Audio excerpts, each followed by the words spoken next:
श्री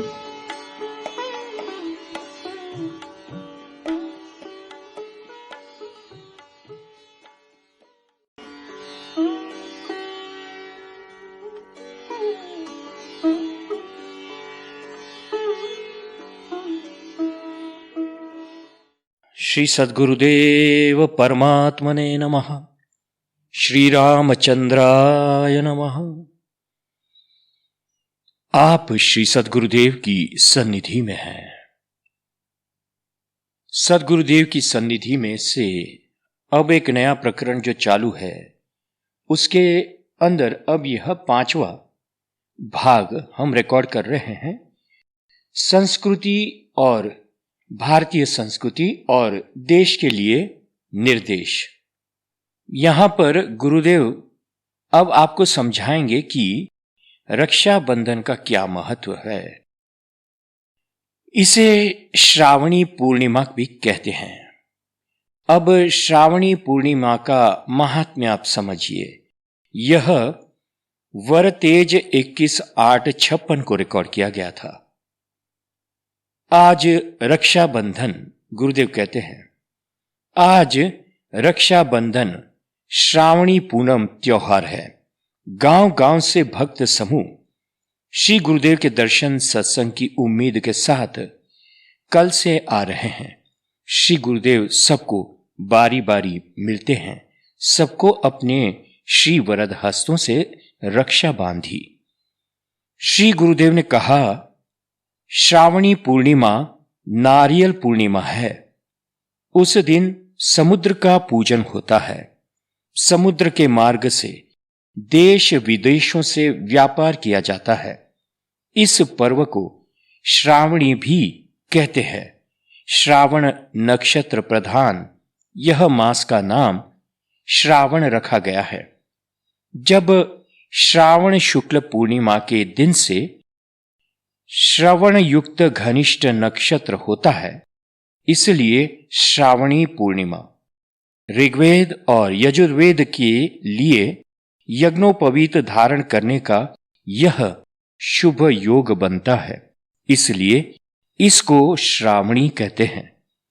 लोग अपने अपने वेद, शाखा, प्रवर और गोत्र अनुसार चारों वेदों के मंत्रों का ध्यान निष्ठा पूर्वक मनन करके आचार्य द्वारा श्रवण करता है, इसलिए भी यह श्रावणी कहलाता है।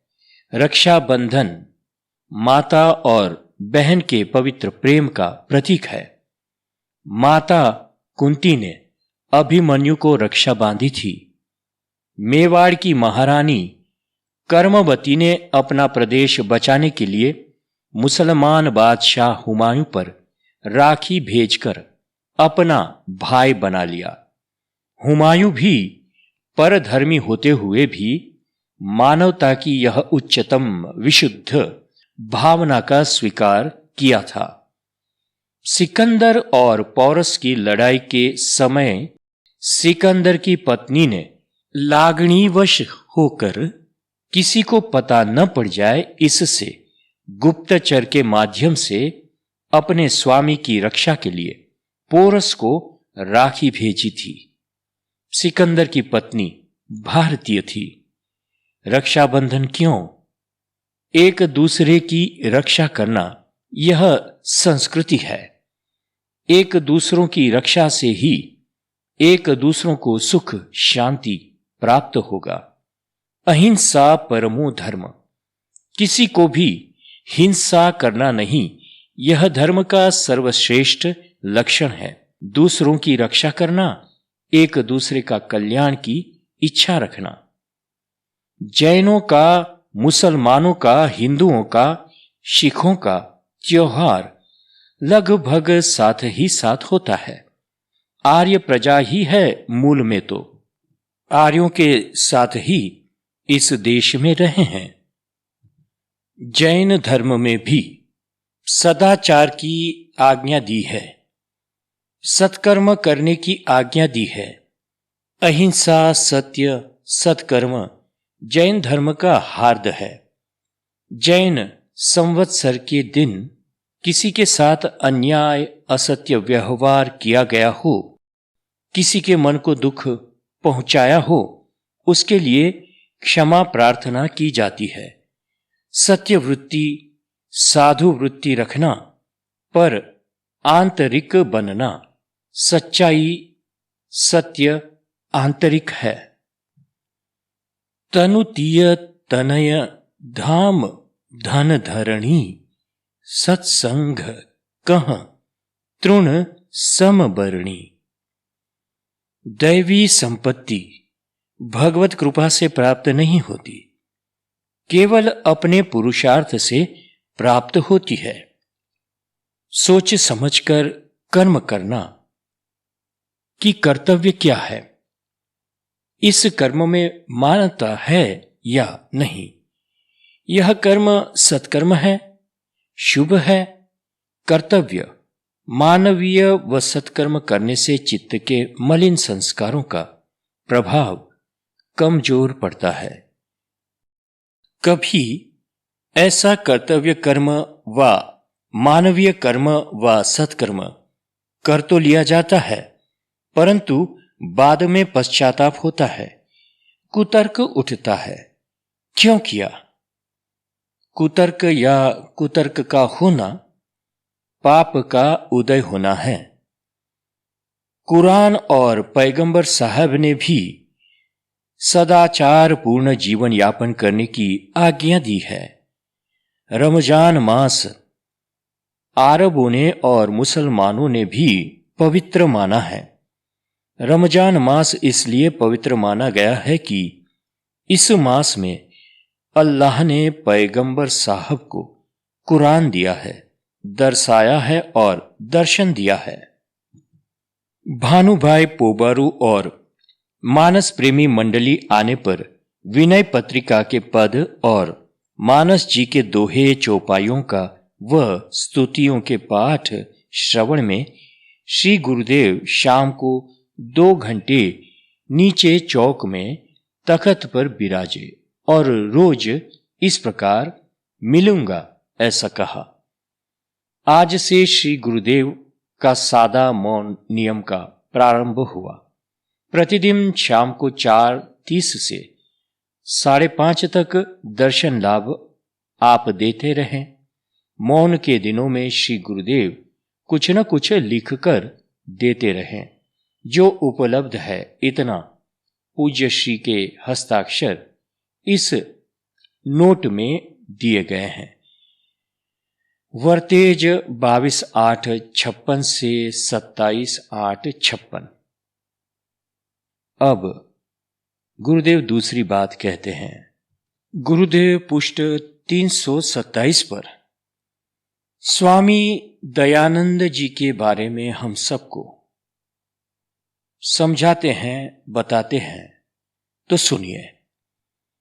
दयानंद जी और एनी बेसेंट ने कुछ समय साथ साथ धर्म प्रचार का कार्य किया था, परंतु स्वामी जी को वेदों में अगाध निष्ठा थी।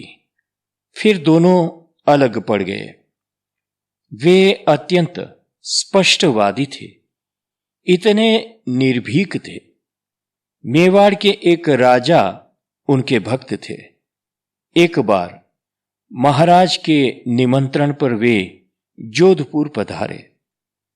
आपने महाराज के वेश्या के साथ अधर्म आचरण का कड़ा विरोध किया, खुले शब्दों में सबके सामने कर दिया।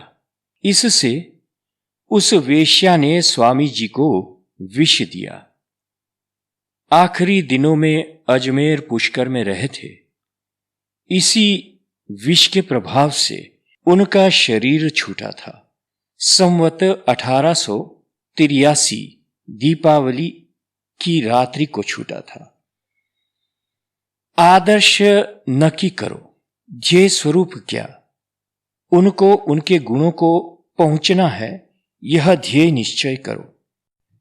काम, क्रोध और लोभवशात जब भी ध्येय पद से गिरते हैं और गिरते ही विचलित होने लगते हैं, तब फौरन ध्येय स्वरूप को याद करो और उनसे बल सहारा मांगो, प्रार्थना करो, हे प्रभु मुझे काम आदिक से बचा लो, मेरी रक्षा करो।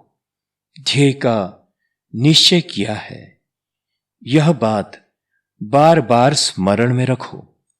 निश्चय तो निश्चय, फिर उसी से विचलित नहीं हो सकते हैं। ऐसा मन को जवाब देना और ध्येय के अनुकूल जो आचरण है वही करना। वृत्तियों को मोड़ना तो पड़ेगा और पड़ेगा ही। बिना ध्येय के जीवन और ध्येय युक्त जीवन का अंतर ही क्या। ध्येय निश्चय किया और परिवर्तन की प्रक्रिया सतत चलती रहे, तभी ध्येय स्तर पर पहुंचना संभव है। धर्म आदर्शों का पालन, ऊपरी प्रदर्शन अनिवार्य नहीं। धर्म दीप धूप का, एकादशी पूर्णिमा का या रविवार को चर्च में जाने भर से या रोजा रमजान कर लेने भर में नहीं है।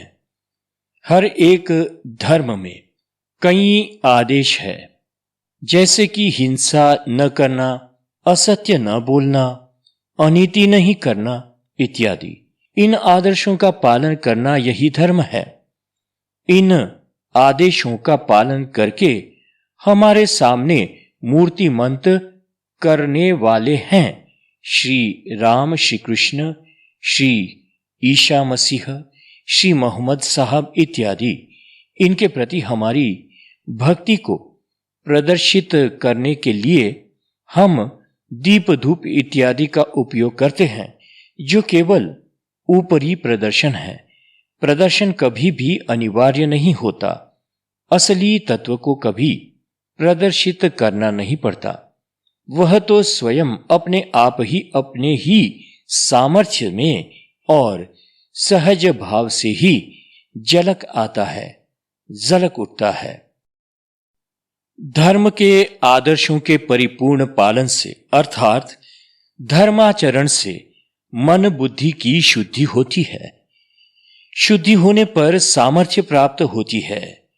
समर्थ मन बुद्धि, यह तो जीवन है, असाधारण जीवन है। हमें अनुभव पग पग पर होता है और वही हमारा जीवन बनता है। अब समझो, अनुभव हमको कहां से या किसका होता है? अपने आसपास के व्यक्ति, पदार्थों व परिस्थिति से। परिस्थिति व पदार्थ मात्र व्यक्ति को तभी सुख दुख दे सकते हैं जबकि व्यक्ति के मन बुद्धि के ऊपर उनका प्रभाव होता है। कभी कड़ी धूप में सुखद रहना है तो कभी शीतल चांदनी भी कष्टदायक होती है, कारण कि व्यक्ति के मन का असर विपरीत रहा। मन उद्विग्न था, तब शीतल चांदनी भी शीतल नहीं रह पाई, और मन शीतल था, तब कड़ी धूप कुछ नहीं कर पाई। अर्थात कि प्राणी पदार्थ भी सुख दुख तभी दे पाते हैं जब मन उसमें से सुख या दुख चुनता है। यदि ऐसा न होता तो प्राणी पदार्थ में सुख दुख देने का सामर्थ्य नहीं होता। तात्पर्य कि प्राणी पदार्थ को सुख दुख के दाता के रूप में हम देखते हैं और हम वैसा अनुभव करते हैं सिर्फ हमारे मन से। जैसी दृष्टि वैसी सृष्टि, वैसी अनुभूति। हमारा मन ही हमें सुख या दुखी बनाता है। इसलिए मन को ही सुधारना चाहिए। मन को ही ऐसा बनाना चाहिए कि जिसके द्वारा जगत के प्राणी पदार्थ में से हम हमारे वास्ते सुख अनुभूति ही प्राप्त करें। मन जैसा होता है वैसी ही अनुभूति होती है। इसलिए मन को ऐसा बनावें कि हमारे बाह्य साधन वस्तु पदार्थ परिस्थिति चाहे कैसे भी होवे, हमारा मन सदा सम शांत सुस्वस्थ रह पावे। मन को कोई प्रतिकूलता विचलित न कर सके। श्री सद्गुरुदेव भगवान की जय। श्री रामचंद्राय नमः। हरि ओम तत्सत। हरि ओम तत्सत। हरि ओम तत्सत। ओम शांति शांति शांति।